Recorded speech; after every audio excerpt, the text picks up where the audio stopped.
Good morning to all of you. 30 जुलै, 30 जुलै.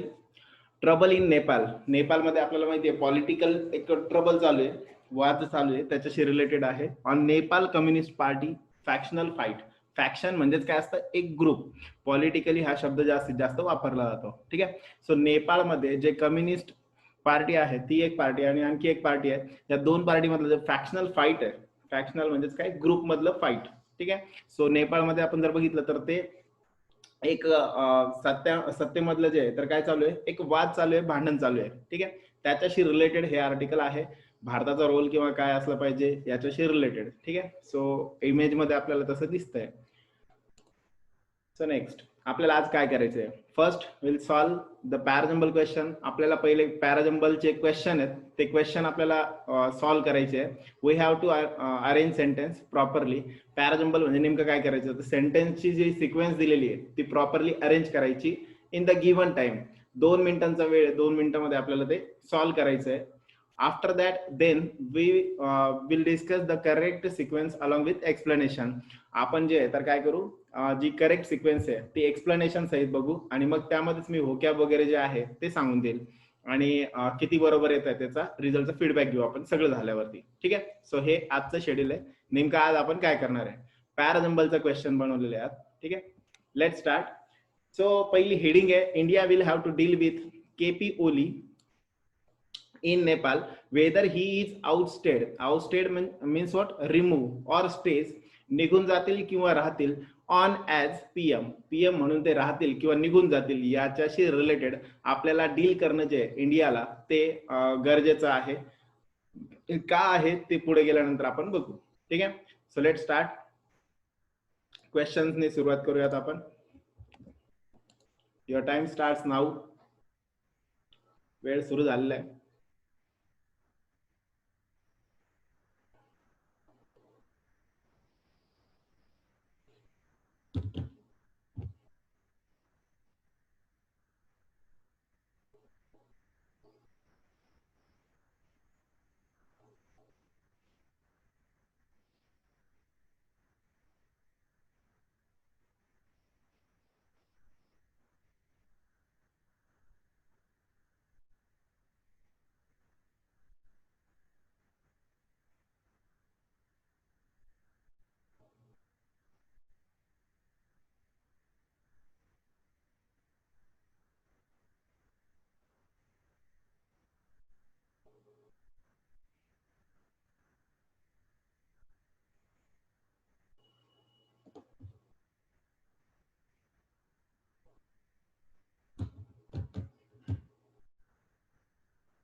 Time ends here. हा, काय असेल सिक्वेन्स सांगा पटपट. ऑप्शन बोलो, ऑप्शन पटपट सांगा काय असेल ऑप्शन. मग कोणती सिक्वेन्स बरोबर आहे. सी, ए के, बी. बोलो जल्दी जल्दी, फास्ट. वेळ कमी आहे आपल्याकडे आधीच. Vishnu C, Preeti C.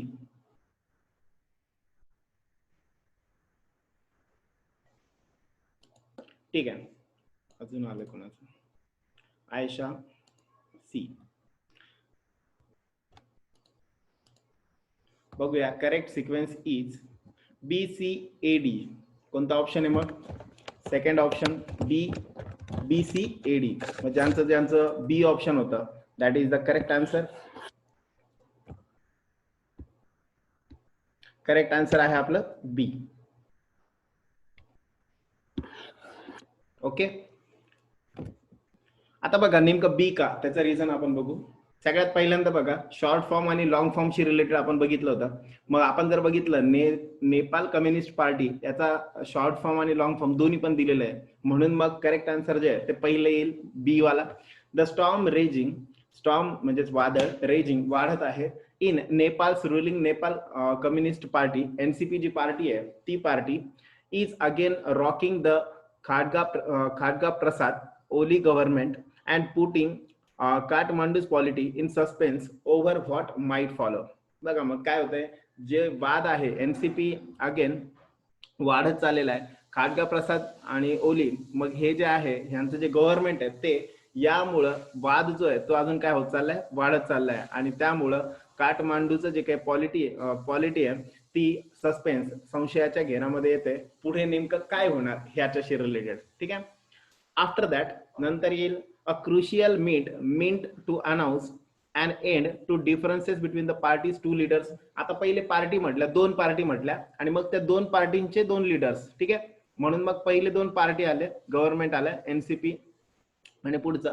So crucial meet to announce and end to differences between the parties two leaders. ठीक आहे. कोणकोणते दोन लीडर्स, मग एक mister Oli and his rival म्हणजेच एनिमी, ऑपोनंट म्हणू शकतो आपण इथं, पुष्पकमल दहाल. मग ओली गव्हर्नमेंट, ओली जे आहेत ते आणि दुसरे जे आहेत ते दहाल, पुष्पकमल दहाल या दोन, त्यांना प्रचंड असं सुद्धा म्हटलं जातं. सो ह्या दोन पार्टीज ज्या आहे वॉज पोस्टपोन ऑन ट्युजडे. मग ह्यांच्यामध्ये एक मीटिंग होणार होती, ती मीटिंग सुद्धा काय करण्यात आली, ट्युजडेला होणार होती, ती पोस्टपोन करण्यात आली. Last week too, the two rival fractions decided to put off a meeting of the standing committee after Prime Minister Oli failed to attend. Put off म्हणजेच कॅन्सल करणं, फॅक्शन म्हणजेच ग्रुप. सो लास्ट वीकला सुद्धा काय करण्यात आलं होतं, या दोन ग्रुपने एक जी मीटिंग आहे ती कॅन्सल करण्याचं ठरवलं. का बरं? कारण प्राईम मिनिस्टर ओली जे होते ते अटेंड करू शकणार नाही म्हणून. ठीक आहे. आता पहिले पोस्टपोन झालं, मग to postpone, last week too, म्हणून मग सी च्या नंतर येईल ए वाला जो ऑप्शन आहे that is last week too. ठीक आहे. And last one, while the bone of contention. आता what is the meaning of bone of contention? Contention म्हणजेच भांडणाचं मूळ म्हणू शकतो आपण त्याला. So bone of contention which has roiled party members. Bone of contention नेमकं कारण काय, कशामुळे हे सगळं होतंय, त्या ज्यामुळं पार्टी मधल्या मेंबर्सला इरिटेट करण्यात आलं, वैताग आलाय, is that mister Oli continues to hold to post. Mister Oli जे आहेत त्यांच्याकडे दोन पोस्ट आहेत, दॅट ऑफ एनसीपी चेअरमन, एक तर ते एनसीपीचे चेअरमन सुद्धा आहेत आणि प्राईम मिनिस्टर आणि प्रधानमंत्री सुद्धा आहेत. It is clear that there is a more complex power game going on. यावरनं हे दिसतं की भविष्यामध्ये खूप जास्त पॉवर गेम जो आहे, यामध्ये जरा डेंजरस गेम जो आहे तो पुढे होणार आहे. ठीक आहे. सो लक्षात आलं एवढं? क्लिअर सगळ्यांना? म्हणून करेक्ट आन्सर जे असेल ते कोणतं असेल, बी सी ए डी वाला ऑप्शन जो होता that is the B answer. ठीक आहे. क्लिअर सगळ्यांना? समजतंय ना? स्पीड थोडी ठेवू कारण आपल्याला वेळ 2-2 मिनिटाचे मध्ये द्यायचे आहेत. पुढे second question, let start.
Okay, time.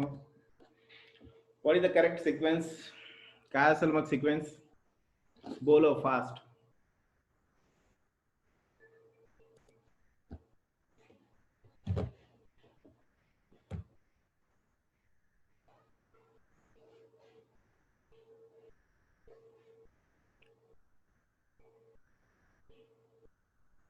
बोलो जल्दी जल्दी, फास्ट, पटकन सांगा. सॉल्व केले सगळ्यांनी?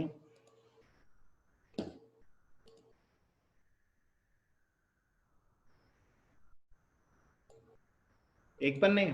पटकन बोला.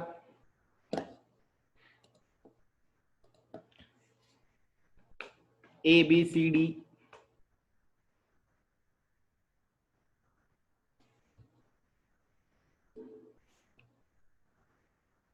बी. बर, ठीक आहे. लेट्स कन्सिडर नेमकं काय असेल सिक्वेन्स बघा. सी आयशा सेठ. अजून कोणी? ठीक आहे. The correct answer is B C D A. That is C. Correct answer is B C D A. का बरं? बघा, पार्टी मेंबर्स. आता आपण पहिले जे सांगितलं, पहिले काय सांगितलं होतं, मिस्टर ओली आणि त्या दोन पार्टी आल्या, ठीक आहे. मग त्यांच्यामध्ये नाराजगी का झाली पार्टी मेंबर्स मध्ये ते सांगितलं. मग पार्टी मेंबर्सनी सुरू होणार इथं कोण आहे? बी वाला ऑप्शन. म्हणून party members leading to the move against mister Oli point to growing discomfort over autocratic style. Autocratic म्हणजेच टायरॅनिकल म्हणू शकतो त्याला आपण. म्हणजेच एक हाती, जसं हिटलर म्हणतो आपण, तानाशाही, ठीक आहे. सो पार्टी मेंबर जे आहेत ते सगळ्यांनी एक मिस्टर ओली जे आहे त्यांना पॉइंट आउट केलेलं आहे. कशाबद्दल? त्यांच्याबद्दल जो नाराजगी आहे, त्यांच्याबद्दल जी नाराजगी आहे ती वाढत चाललेली आहे. कशामुळं? तर त्यांची ज्या पद्धतीचे ऑटोक्रेटिक स्टाईल आहे राज्य करण्याची, ते जे म्हणतील तेच खरं, त्याबद्दल सगळ्यांमध्ये नाराजी आहे, ठीक आहे. मग आता त्याच्यानंतर जे होतं पुढचं, आता हे पार्टी मधलं झालं. आता दहाल ग्रुप जो आहे त्याच्यामध्ये त्यांचं काय म्हणणं आहे? मग दोन ग्रुप होते. एक ग्रुप कोणता? ओली ग्रुप. आणि दुसरा ग्रुप जो आहे तो दहाल ग्रुप. मग दहाल फॅक्शन यांचं, त्या ग्रुपचं काय म्हणणं आहे? Which had merge with the Oli led united Marxist and Leninist. त्या पार्टीचं नाव आहे united Marxist and Leninist party. मग UML यांच्यासोबत in 2018 when their combined won a massive mandate in general election is also impatient for chance to rule. मग आपण जर बघितलं the Dahal faction, Dahal group जो होता त्यामधले सुद्धा बरेच जण जे आहेत ते नाराज झालेले आहेत. का? कारण 2018 मध्ये एकत्र येऊन त्यांनी जे इलेक्शन जिंकलं, त्यामध्ये जे काही ठरवण्यात आलेल्या गोष्टी ज्या होत्या, combine won a massive mandate in the general election is also impatient for a chance to rule. ते सुद्धा अजून इम्पेशंट आहेत. कशासाठी? त्यांना अजून पण चान्स मिळाला नाहीये रूल करण्यासाठी, ठीक आहे. सो ते सुद्धा काय होत आहेत, दहाल ग्रुप जो आहे तो सुद्धा काय होतोय? इम्पेशंट होतोय की रूल, आपल्याला रूल करायला कधी मिळणार. Mister Dahal is already unhappy over past power sharing agreements. Mister Dahal जे आहे ते ऑलरेडी अनहॅपी आहे. कशावरती? Past power sharing agreements that he believes. मग मिस्टर ओली यांनी जे काही अग्रीमेंट केलं होतं पास्ट पॉवर शेअरिंग, पॉवर कुणाची किती असणार, सत्ता किती कोणाची किती असणार, याबद्दल जे केलं होतं ते ही बिलीव्स मिस्टर ओली रिनेग म्हणजेच काय असतं? Break, renege on and Mr. Oli still has residual bitterness over Mr. Dahal's decision to pull out of his previous government in 2016. बघा, मिस्टर दहाल हे अजूनही अनहॅपी आहे की जे अग्रीमेंट झालं होतं ते अग्रीमेंट यांनी तोडलं आणि सोबत सोबत हे मिस्टर ओली यांच्या मनामध्ये अजून सुद्धा रेसिड्युअल बिटरनेस, उरलेलं बिटरनेस, कडवटपणा. दहाल यांचे जे डिसिजन आहे to pull out his previous government 2016 मध्ये जे काही दहाल यांचं जे डिसिजन होतं की गव्हर्नमेंट काढून घ्यायचं, ह्याबद्दल अजून पण कडवाहट जी आहे तर ती अजून पण मिस्टर ओली यांच्या मनामध्ये अजून पण आहे. ठीक आहे, यामुळे ते काय आहेत, नाराज आहेत. कोण? Mister Dahal. There is also concern over Mr. Oli's head-on collision with India over the past few weeks. त्यासोबतच मिस्टर ओली यांचे कोलिजन भांडण म्हणू शकतो आपण विथ इंडिया, भारतासोबत पण. कशामुळं? Beginning with the constitutional amendment to adopt a disputed map. आता इथे शब्द वापरलाय बघा, disputed map. What is the meaning of disputed map? म्हणजे जो काय डिस्प्युटेड आहे, जो की कन्सिडर केला जाऊ शकत नाही. ठीक आहे. So as well as his rather rash language against India. एक मॅप जो आहे तो त्यांनी असा दाखवला की ज्या मॅपमध्ये बराचसा हिस्सा जो आहे भारताचा तो त्यांनी नेपाळमध्ये दाखवला आणि त्यासोबतच भारताच्या विरुद्ध काही रॅश लँग्वेज, वाईट अब्युझिंग वर्ड्स जे आहेत ते त्यांनी यूज केले, including a recent controversy over the birth place of Hindu God Lord Ram. मग राम यांच्याबद्दल कॉन्ट्रोवर्सियल स्टेटमेंट त्यांनी दिलं की अयोध्या जो आहे, जे अयोध्या आहे ते कुठे आहे, नेपाळमध्ये. याच्याशी रिलेटेड जे स्टेटमेंट दिलं त्याबद्दल सुद्धा कॉन्ट्रोवर्सी, विवादास्पद त्यांनी सांगितलं. यामुळं इंडियाबद्दल सुद्धा त्यांचे काय मागच्या काही दिवसामध्ये वादग्रस्त ते ठरलेले आहेत. ओके, म्हणून मग यानुसार जर आपण बघितलं तर काय येतं, या BCDE हा करेक्ट आन्सर बनतो. ओके, रेडी सगळे? परत क्वेश्चन 3, टाइम स्टार्ट्स नाउ.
चला पटपट आवरा, वेळ राहिलाय थोडा.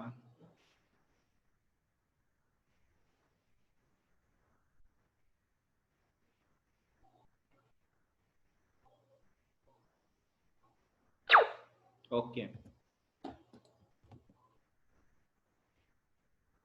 काय असेल सिक्वेन्स बघा. What will be the correct sequence?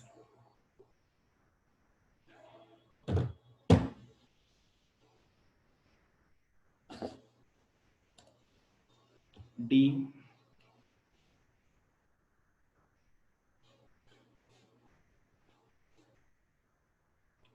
D, AKD, AKB, Ishana D, Ayesha D, Aarti B. ठीक है, देखते. The correct sequence is ABDC, ABDC, and that is answer B. So B is the correct answer. का नेमकं correct B ते आपण आता बघू.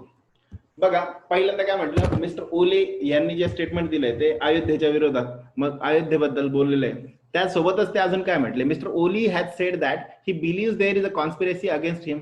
ते असं म्हणतात की आमच्या इंटरनली काय चाललेलं आहे माझ्या विरुद्ध, कॉन्स्पिरेसी मीन्स षडयंत्र, माझ्या विरुद्ध इथेच काय चाललेलं आहे, षडयंत्र होत आहे. अँड अल्युडेड टू ॲलिग मॅशिनेशन्स, मॅशिनेशन्स म्हणजे पण षडयंत्रच, आणि सोबत सोबत काय केलं जात आहे, सजेस्ट केले जात आहे. ॲलिग जे काही ॲलिग्ड लोक आहेत, जे अलाइड लोक आहेत, ते आरोप, त्यांच्यावरती सुद्धा आरोप करणं किंवा षडयंत्र करणं हे माझ्या विरुद्ध by the Indian embassy in Kathmandu.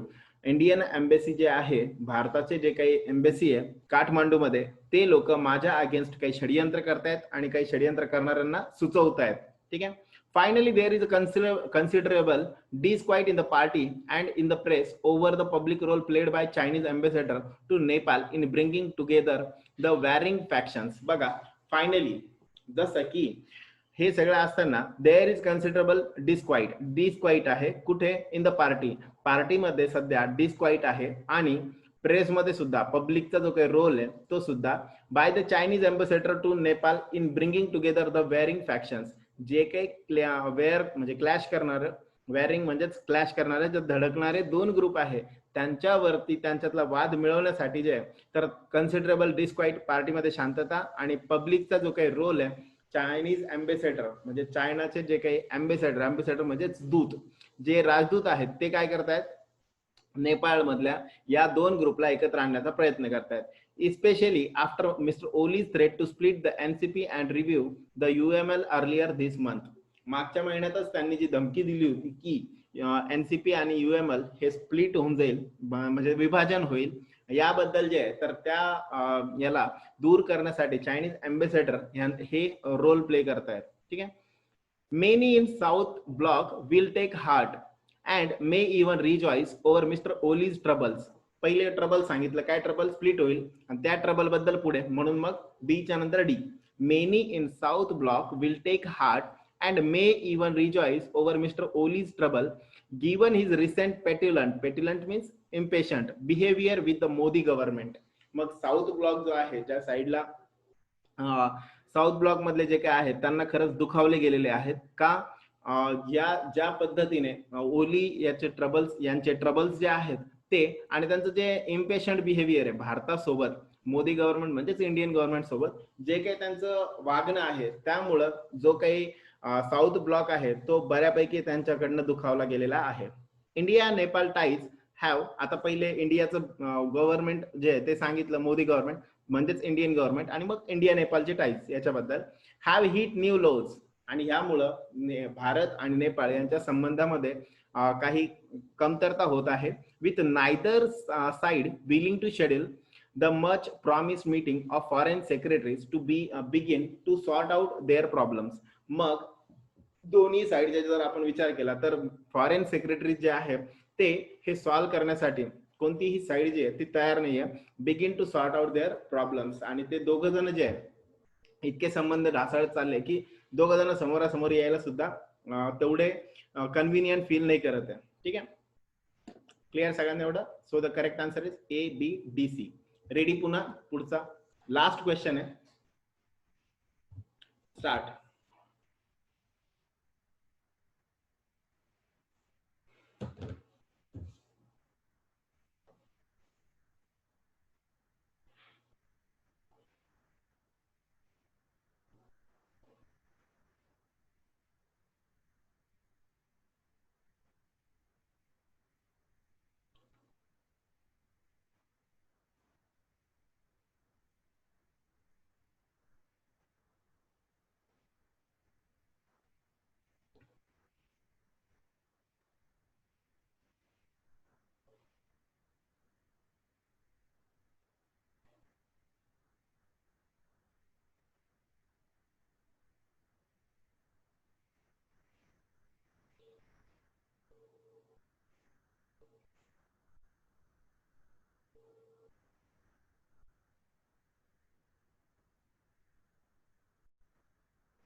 End time बोलो. What is the correct sequence of sentence? बोलो जल्दी. काय असेल मग सिक्वेन्स करेक्ट? फास्ट सांगा पटपट. A B C D. बर. शेखर बी. बोलो जल्दी जल्दी पटपट. अरे लास्ट ए. मरता मरता वाटायला नको राहिलं. ए ए बोलो बोलो फास्ट बोलो. ए ठीक आहे. विष्णू बी. ओके बघूया. The correct answer is D A B C. D A B C. That is the option D. Correct answer असेल डी. बरं का बरं असं झालं? डी पहिले का घेतलं बघा. काय म्हटलं होतं पहिले? मोदी गव्हर्नमेंट किंवा इंडियन गव्हर्नमेंटचं बोलणं चालू होतं. बाकी सगळे आपण बघितलं तर दुसऱ्या कोणत्याशी रिलेटेड बोलले जातात. D is the only option जिथे मोदी गव्हर्नमेंट आणि इंडियन मिशन जे आहे यांच्याशी रिलेटेड बोललेलं आहे. ठीक आहे. So yet it is important for the Modi government and Indian mission to take a mature stand and play a more constructive role in the current political crisis. जरी एकमेकांच्या समोर जाण्यासाठी सुद्धा ते तयार नसतील तरी सुद्धा काय केलं पाहिजे? मोदी गव्हर्नमेंट आणि इंडियन मिशन जे आहे ते घेतलं पाहिजे. मॅच्युअर स्टँड घेतलं पाहिजे आणि चांगल्या पद्धतीने हे परत संबंध कसे प्रस्थापित करता येतील याबद्दल विचार केला पाहिजे. ओके. पहिलं जे म्हटलं होतं त्याला रिलेट करणार म्हणून मग येट आलेलं आहे म्हणून आपल्याला हे कन्सिडर करावं लागेल. नंतर the larger struggle for the continuance of Nepal as a parliamentary democracy rather than a pollit bureau style polity dominated by the party allied also depend on the outcome of this tussle म्हणजे fight. ठीक आहे. So larger struggle मोठं struggle जे आहे ते अजून पण continue आहे तिथेच आहे of Nepal as parliamentary democracy. त्यांच्याकडे जी काही पार्लिमेंटरी डेमोक्रेसी आहे त्याच्यावरती सुद्धा संकट आहे. Rather than as polit bureau style polity. Polit bureau म्हणजेच काय की दोन ग्रुप एकत्र येऊन केलेलं राजकारण. ठीक आहे. मग असं जर आपण बघितलं तर त्याऐवजी पार्लिमेंटरी डेमोक्रेसी जी आहे ती सुद्धा काय बॅटलमध्ये स्ट्रगल करते. By the party elite also depends on the outcome of this tussle. मग ह्या माध्यमातून काय व्हावं? ती जी डेमोक्रेसी जिच्यावरती संकट आहे स्ट्रगल करावं लागते ती पुन्हा एकदा उदयाला यावी अशा पद्धतीने काहीतरी आउटकम यातून आला पाहिजे. ठीक आहे. While mister Oli is outnumbered in the ruling party structure, he has won a mandate and there is a little doubt that he remains popular in Nepal. Mister Oli is outnumber means काढणे वगैरे असं म्हणू शकतो आपण in the ruling party structure. मग ruling party structure जे आहे त्यामध्ये आउटनंबर करण्यात आलेलं आहे. कुणाला? मिस्टर ओली यांना. He has von a mandate. त्यांनी एक मॅन्डेट जे आहे एक साचा जो म्हणतो आपण तो तयार केलेला आहे. And there is little doubt. आणि त्यामुळे जे आहे तर त्यांनी ज्या पद्धतीचा साचा तिकडे तयार केलाय त्यानुसार डाऊट आहे की ही रिमेन्स पॉप्युलर इन नेपाळ. ते नेपाळमध्ये तेवढे पॉप्युलर राहतील याबद्दल थोडा डाऊटच आहे. In power or out of it. Mister Oli बद्दल पुढे कंटिन्यू केलं बघा. In power or out of it New Delhi will still need to contend with mister Oli. Contend संबंध बांधणे. मग ते सिस्टीम मध्ये असो किंवा सिस्टीम मध्ये नसो तरी सुद्धा new Delhi stand for India. भारताचं जे आहे तर ते काय असलं पाहिजे? मिस्टर ओली सोबत कंटेंट असलं पाहिजे. त्यांच्या सोबत जे आहे तर संबंध असले पाहिजे. हुज पोलरायझिंग पॉलिटिक्स कुड impact the countries fragile ethnic mosaic. मग जर आपण बघितलं की या पोलरायझिंग म्हणजेच इम्पॅक्ट करणार आहे या पॉलिटिक्सचा जो काही इम्पॅक्ट आहे तो इंडियावरती सुद्धा जे पण फ्रजाईल नाजूक इथनिक मोझेक जसे आहे त्यानुसार जर आपण बघितलं हे जे काही मुद्दे आहे यामुळे जो कंट्रीवरती इंडियावरती सुद्धा इम्पॅक्ट त्याचा होईल. If not channel deeply. जर समजा काय करण्यात आलं नाही तुकडे तुकडे करणाऱ्यामध्ये काय मोजेक म्हणजे तुकडे करणे. मग जेवढं काही सगळं ओके आहे त्या कंट्रीला तुकड्यांमध्ये वाटून घेणं याच्याशी रिलेटेड काय होईल याचे रिझल्ट होऊ शकते. कधी? जर if not channel deftly means skilfully and with some delicacy म्हणजेच फाईननेस नाजूकपणे. जर हा मुद्दा नाजूकपणे हाताळला नाही किंवा हुशारीने हाताळला नाही तर तुकड्या तुकड्यांच्या पद्धतीचं जे पॉलिटिक्स आहे त्याचे इम्पॅक्ट आपल्यावरती सुद्धा होऊ शकतात. ठीक आहे, असं याचं